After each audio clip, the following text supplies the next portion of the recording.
जय हिंद साथियों, आप सभी का बहुत बहुत हार्दिक अभिनंदन। गत वर्षों में पूछे गए प्रश्न UP TET, C TET, MP TET, Bihar, UPSC जो परीक्षा कराती है उन सभी के लिए महत्वपूर्ण है। तो प्रश्न नंबर पहला है कि जल का सर्वाधिक घनत्व किस ताप पर होता है? 0 सेंटीग्रेड पर होता है, 4 सेंटीग्रेड पर होता है, 100 सेंटीग्रेड पर होता है, -2 सेंटीग्रेड पर होता है। जल का सर्वाधिक घनत्व किस ताप पर होता है?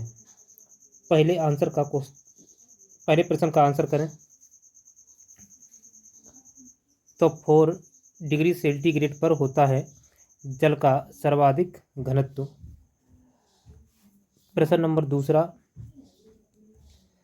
पानी का सर्वाधिक आयतन होता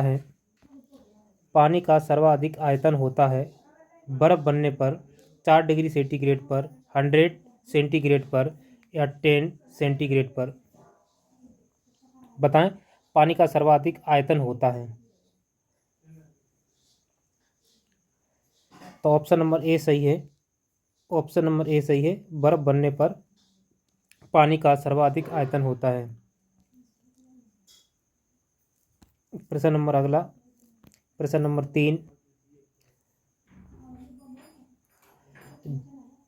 जल साबुन के साथ आसानी से झाग देता है कहलाता है। ये प्रश्न कई बार सीटेट और टेट में पूछा गया है और ये यूपी पुलिस में भी और ये दिल्ली पुलिस में भी प्रश्न आया हुआ है।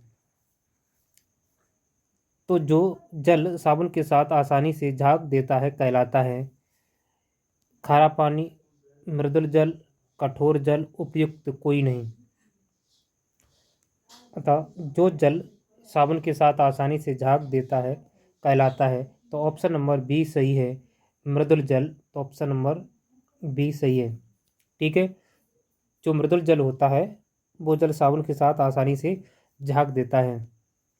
जैसे आप साबुन लगाते हैं तो झाग कितना निकलता है, बहुत झाग रहता है। किसी किसी जल में कहीं झाग ही नहीं होता, कहते हैं साबुन खराब है।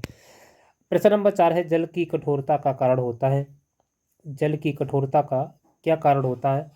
ऑप्शन नंबर ए कहता है उसमें घुले हुए कैल्शियम एवं मैग्नीशियम के क्लोराइड या सल्फेट। ऑप्शन नंबर बी कहता है नमक के घुलने से। ऑप्शन नंबर सी है खारापन होने से। ऑप्शन नंबर डी है उपयुक्त सभी कारण। जल की कठोरता का कारण क्या है? चारों ऑप्शन में अपना आंसर करें, कौन सा आपका आंसर सही है। प्रश्न नंबर 4, तो ऑप्शन नंबर ए सही है, उसमें घुले हुए कैल्शियम एवं मैग्नीशियम क्लोराइड सल्फेट। ठीक है, तो ऑप्शन नंबर पहला सही है। अगला प्रश्न नंबर 5, जल की अस्थायी कठोरता दूर की जा सकती है। जल की अस्थायी कठोरता दूर की जा सकती है उबालकर, पोटेशियम परमैंगनेट मिलाकर, डिटर्जेंट मिलाकर, उपयुक्त सभी प्रकार। किस प्रकार से अस्थायी कठोरता दूर की जा सकती है? प्रश्न नंबर 5 का आंसर करें। तो जल उबालकर, ऑप्शन नंबर ए सही है। क्या करें? जल उबाल करके उसकी अस्थायी कठोरता दूर की जा सकती है। प्रश्न नंबर 6, जल को उबालने पर कैल्शियम बाइकार्बोनेट परिवर्तित हो जाता है। किसमें परिवर्तित हो जाता है कैल्शियम बाइकार्बोनेट? हाइड्रोजन कार्बोनेट में हो जाता है या कैल्शियम कार्बोनेट में हो जाता है, कैल्शियम सल्फेट में हो जाता है, कैल्शियम क्लोराइड में हो जाता है? कैल्शियम बाइकार्बोनेट किस में परिवर्तित हो जाता है? प्रश्न नंबर 6 का आंसर करें। ये अग्निवीर के लिए भी ही क्वेश्चन है। ठीक है, किसके है? अग्निवीर के लिए। अग्निवीर वाले भी देख सकते हैं इसे, बहुत ही महत्वपूर्ण प्रश्न है ये। तो कैल्शियम कार्बोनेट में परिवर्तित हो जाता है बाइकार्बोनेट। ठीक है, किसमें परिवर्तित हो जाता है? ऑप्शन नंबर बी सही है, कैल्शियम कार्बोनेट में। प्रश्न नंबर अगला, प्रश्न नंबर 7 है, जल में स्थायी कठोरता निम्नलिखित में से किस लवण की उपस्थिति के कारण होती है? जल में जो स्थायी कठोरता होती है वो किस कारण से होती है? ऑप्शन नंबर ए कहता है सोडियम बाइकार्बोनेट से। ऑप्शन नंबर बी कहता है कैल्शियम बाइकार्बोनेट से। ऑप्शन नंबर सी कहता है मैग्नीशियम बाइकार्बोनेट से। ऑप्शन नंबर डी कहता है कैल्शियम सल्फेट से। किसके कारण जल की स्थायी कठोरता होती है? और अभी हमने आगे बताया था अस्थायी कठोरता को दूर कैसे किया जा सकता है।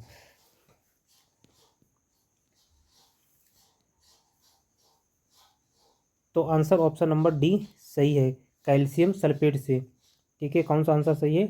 Option number D. अगला प्रश्न, प्रश्न नंबर 7, वो सॉरी प्रश्न नंबर 8, 7 तो हो गया। प्रश्न नंबर 8 क्या कहता है? अपमार्जक है। अपमार्जक क्या है? Alkyl benzene carboxylate, alkyl benzene sulphonate, alkyl benzene sulphate, alkyl benzene carbonate. अपमार्जन अपमार्जक क्या है? प्रश्न नंबर 8 का आंसर करें। अपमार्जक क्या है? तो अपमार्जक है alkyl benzene sulphonate. Option number B सही है। प्रश्न नंबर 9, निम्नलिखित में से किस स्रोत से प्राप्त जल कठोर नहीं होता है? निम्नलिखित में से किस स्रोत से प्राप्त जल कठोर नहीं होता है? समुद्र से, कुएं से, हैंडपंप जल या वर्षा जल। जो स्रोत होते हैं जिससे हमें पानी मिलता है, तो पानी कहाँ कहाँ से? समुद्र से भी मिलता है, कुएं से भी मिलता है, हैंडपंप जो जिसे हम नल बोलते हैं उससे, या जो वर्षा का पानी होता है। और भी कई स्रोत होते हैं पानी मिलने से, जिससे हम को ये सुविधा दी ही वही स्रोत होते हैं जहाँ से पानी निकलता है, जिससे निकलते हैं। तो कौन सा होता है जो कठोर का कारण नहीं होता है? प्रश्न नंबर 9 का आंसर करें। तो जो वर्षा का जल होता है, ऑप्शन नंबर डी वाला, ये कैसा होता है? कठोर नहीं होता है। वर्षा का जल कैसा नहीं होता है? कठोर नहीं होता। ऑप्शन नंबर डी सही है। प्रश्न नंबर 10 का आंसर करें कि जल की अस्थायी एवं स्थायी कठोरता दोनों किस विधि द्वारा दूर करना संभव है? हमने आगे पढ़ा था अभी केवल अस्थायी वाले में, और स्थायी होने का कारण क्या है। तो अब इनको दूर किस प्रकार से किया जा सकता है? अस्थायी और स्थायी कठोरता किस विधि से दूर की करना संभव है? ऑप्शन नंबर ए उबाल कर, ऑप्शन नंबर बी क्लार्क विधि द्वारा, ऑप्शन नंबर सी चूना मिलाकर, ऑप्शन नंबर सोडा लाइम विधि द्वारा। किसी विधि से इसे दूर किया जा सकता है दोनों को। एक को अगर अस्थायी को करना है तो का उबाल कर करना है, ठीक है, हम आगे पढ़ चुके हैं। और पर दोनों को करना है, ये बात ध्यान रखना है, दोनों को ऊंचा स्थायी और अस्थायी कठोरता दोनों को किस विधि द्वारा दूर करना संभव है? तो ऑप्शन नंबर डी सही है, सोडा लाइम विधि द्वारा इसे स्थायी और अस्थायी दोनों को दूर किया जा सकता है। तो ऑप्शन नंबर डी सही है। अगला प्रश्न, प्रश्न नंबर 11 होगा। प्रश्न नंबर 11 है, बहुत ही मज़ेदार प्रश्न है, अच्छा प्रश्न है कि कठोर जल का रासायनिक सूत्र है। वाह वाह वाह। अग्निवीर वाले ध्यान रखें, विशेषकर कठोर जल का रासायनिक सूत्र क्या है। और बीपीएससी वाले भी ध्यान रखें, ठीक है, बीपीएससी वाले और अग्निवीर वाले दोनों विशेषकर ध्यान रखें। इस प्रश्न के आंसर को कौन सा है कठोर जल का रासायनिक सूत्र? D2O या H2O या TTO या K2O? कठोर जल का रासायनिक सूत्र क्या है? तो कठोर जल का रासायनिक सूत्र सबको पता होगा, H2O होता है। ऑप्शन नंबर बी सही है।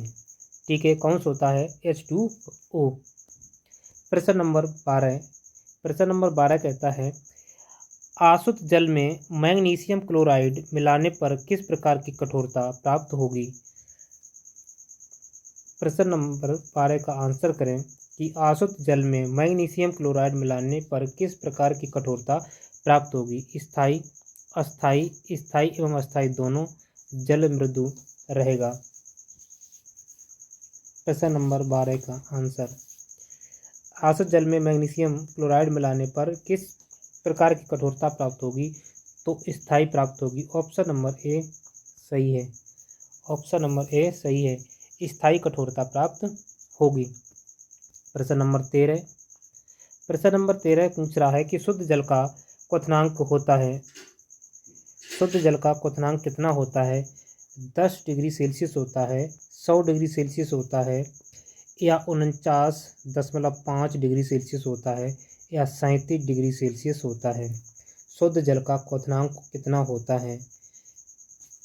प्रश्न नंबर 13 का आंसर करें कि शुद्ध जल का क्वथनांक कितना होता है, तो 100 होता है। ऑप्शन नंबर बी सही है। कितना होता है? 100 होता है। प्रश्न नंबर 14। कठोर जल हार्ड वाटर में कपड़े धोने हेतु उपयुक्त पदार्थ है। कौन सा पदार्थ डाल करके कपड़े धोए जाते हैं? साबुन, अपमार्जक, कपड़े धोने का सोडा, उपयुक्त सभी। आप सभी लोग कपड़े धोते होंगे, तो कठोर जल हार्ड जो वाटर में कपड़े धोने हेतु उपयुक्त पदार्थ क्या है? तो ऑप्शन नंबर बी सही है, अपमार्जक। ठीक है, क्या है? अपमार्जक। प्रश्न नंबर 15। प्रश्न नंबर 15 कहता है हमें जल प्राप्त होता है किससे? नदी से, तालाब से, टाँके से, उपयुक्त सभी से। हमें जल प्राप्त होता है किससे प्राप्त होता है? किन किन स्रोतों से जल प्राप्त होता है आपको सब पता होगा, तो इसका तो आंसर आप सभी ने लगा लिया होगा। ऑप्शन नंबर डी सही है, उपयुक्त सभी से हमें जल मिलता है, नदी से भी और तालाब से भी और टाँके से भी। इन सभी विधियों से हमें जल प्राप्त होता है। प्रश्न नंबर 16। प्रश्न नंबर 16 है कि जल दाब बढ़ता है। जल दाब बढ़ता है, कैसे बढ़ता है? जल की गहराई के साथ, जल के बढ़ने के साथ, जल की ऊंचाई के साथ, उपयुक्त में से कोई नहीं। प्रश्न नंबर 16 का आंसर जल दाब बढ़ता है। जल दाब कब बढ़ता है? आपने खूब पढ़ा होगा, विज्ञान में पढ़ाया गया हो या अदर कहीं से भी पढ़ा होगा आपने, 9th 10th में पढ़ा होगा, 11th 12th में पढ़ा होगा। बताइए जल दाब बढ़ता है, तो ऑप्शन नंबर सी सही है, जल की ऊंचाई के साथ जल दाब बढ़ता है। ऑप्शन नंबर सी सही है। प्रश्न नंबर 17। प्रश्न नंबर 17 निम्न में से असत्य कथन है। असत्य कथन कौन सा है? ये कहता है शुद्ध जल रंगहीन, गंधहीन एवं स्वादिष्ट होता है। जो शुद्ध जल होता है वो रंगहीन होता है और गंधहीन होता है, वह स्वादिष्ट होता है। सही है गलत? ऑप्शन नंबर बी कहता है जल एक अच्छा विलायक है।